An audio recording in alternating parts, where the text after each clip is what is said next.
आप देखो जीवन में लाइफ में हर चीज़ की एक एक्सपायरी डेट होती है। आप देखो किचन में जो आप सूजी, बेसन, मैदा, राजमा, चना, मटर, काबली चना जो भी आप इस्तेमाल करते हो उस सब का भी एक एक्सपायरी डेट होता है। उसे 3 से 4 महीने के अंदर में आपको इस्तेमाल करना होता है। अगर उस महीने के अंदर आपने उस चीज़ को सही ढंग से इस्तेमाल नहीं किया तो उस चीज़ का स्वाद ख़राब हो जाता है, उसमें कीड़े पड़ जाते हैं, वो सामान आपको फेंकना पड़ता है। आप देखो जो आप कॉस्मेटिक आइटम भी मार्केट से लाते हैं उसको भी एक पर्टिकुलर समय के अंदर इस्तेमाल करना होता है। अगर आपने सही ढंग से सही समय तक उस चीज़ को नहीं ख़त्म किया तो कॉस्मेटिक जो होता है वो भी जम जाता है, आपके किसी काम का नहीं रहता है, उसका बहुत सा साइड इफ़ेक्ट होने लगता है। और उसके बाद अगर आप फेस पे लगाते हो तो फेस पे क्या होता है, रैशेस आने लगते हैं, खुजली होने लगता है, नोचने की बीमारी शुरू हो जाती है। दवा भी होता है ना, उसके ऊपर भी एक देखो एक्सपायरी डेट लिखा होता है कि इसको इतने दिन में इस्तेमाल करो, नहीं तो बहुत से साइड इफ़ेक्ट शुरू हो जाएंगे, बहुत से एलर्जी भी क्रिएट होने शुरू हो जाते हैं साइड इफ़ेक्ट से दवा के। घरों में जो पानी की टंकियाँ देखो होती है ना, जिसको आप जमा करके भर के रखते हो, अगर उसको भी 1 वीक के अंदर आपने सही ढंग से इस्तेमाल नहीं किया तो पानी भी बेस्वाद हो जाता है और उसमें भी देखो छोटे छोटे कीड़े पड़ने लगते हैं। आप देखो हम सब धन संपत्ति इकट्ठा करते हैं, लेकिन धन संपत्ति का भी एक क्रिएटिव पर्पस होता है, उसको सही दिशा में इस्तेमाल करो, जीवन में आगे बढ़ने के लिए इस्तेमाल करो। अगर आपने बहुत ज़्यादा नोट भी इकट्ठा कर लिया है तो उसका भी एक्सपायरी होता है। नोटबंदी इसका जो था रियल प्रूफ था, जिसने नोटों की जो खूबसूरती का बहुत ही बदसूरत ढंग से बयां किया। देखो ये जो छोटी छोटी बातें हैं हमें जीवन की कितनी बड़ी शिक्षा देता है। ये हमें बताता है कि लाइफ को हमेशा पर्पसफुल बनाओ, मीनिंगफुल बनाओ, नहीं तो लाइफ का भी एक एक्सपायरी है। मतलब एक समय के बाद जीवन खत्म होना ही होना है, इसलिए अपने जीवन को मीनिंगफुल पर्पस से इस्तेमाल करो, किसी न किसी क्रिएटिव टास्क में लेके जाओ। और सबसे इंपॉर्टेंट बात, लाइफ के साथ साथ हमारा माइंड का भी एक्सपायरी डेट होता है। देखो माइंड का एक्सपायरी कब होता है, जब आप अपने माइंड को सही दिशा में नहीं लेके चलते हो, माइंड में निगेटिविटी घर करने लगती है, तो आप देखोगे कि आप एक इंसान तो हो, धरती पे जी तो रहे हो, लेकिन आपका माइंड एक्सपायर हो चुका है। कहने का मतलब है कि अपने माइंड को हमेशा चेक करते रहा करो। देखो हम सब एक संसारिक आदमी हैं, हमारे जीवन दुख तकलीफ परिस्थितियों परेशानी आती है, हम हिलते हैं, घबराहट बेचैनी, ये सारी चीज़ें होती हैं और दुख दर्द हमें रुला के भी जाती है। लेकिन सबसे इंपॉर्टेंट बात ये है, समझने वाली बात ये है कि आप कितने देर तक रोते हो।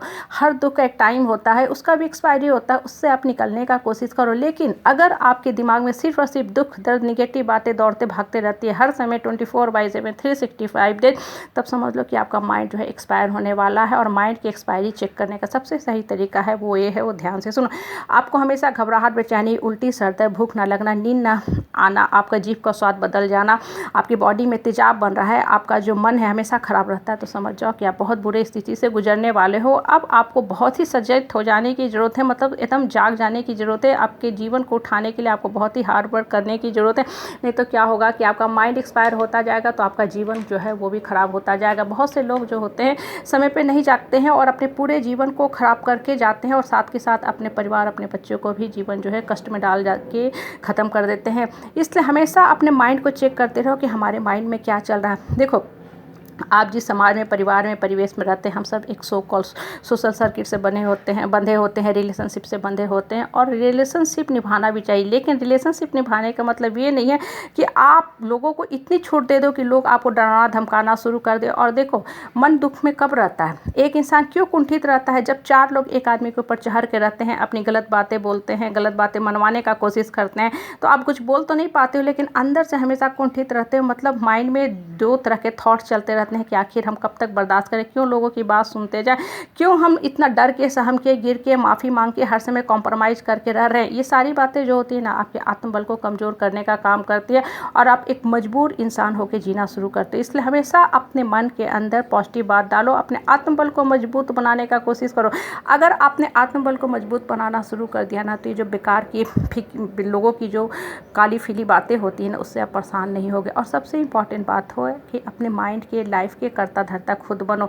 आप बेकार के जो परिवार के लोग होते हैं ना उनके साथ हमेशा बैठते हो, निगेटिव बातें करते हो, ये इतने डिप्लीटर होते हैं, ये इतने डिस्ट्रक्टिव लोग होते हैं, उससे जो डैमेज होता है हमारे माइंड को, बॉडी को, वो शायद ही किसी बैक्टीरिया और वायरस से होता है। कहने का मतलब है कि अपने माइंड को हमेशा क्रिएटिव टास्क में लगा के रखा करो। और देखो फॉरगिवनेस और फॉरगेट का मतलब ये नहीं है कि जो लोग आपको रुला के, डरा के, धमका के गए थे उनको माफ़ कर दो फिर से उनके गले लग जाओ, नहीं, बिल्कुल नहीं। क्योंकि देखो वो इंसान की फितरत वैसे ही है, ऐसे लोगों का इंटरटेनमेंट ही होता है लोगों को रुलाना, डराना, धमकाना, क्योंकि उसने अभी अपने आत्मा को कभी भी परिवर्तित किया ही नहीं। उसके आत्मा में रावण, दुशासन, दुर्योधन, जयद्रथ, जरासंध जैसे निगेटिव शक्तियाँ बैठी हुई हैं। तो जब भी आएगा वो आपको तंग करके ही जाएगा, लेकिन आपका काम है अपने आत्मबल को उठाना, अपने आत्म को मजबूत करना, अपने आत्म शक्ति को बढ़ाना और सिर्फ अपने खुशी के लिए जियो, वो काम करो जिससे आपका आत्मबल मजबूत होता है और आप जीवन में ऊपर की तरफ जाते हो। इसलिए अपने माइंड को हमेशा चेक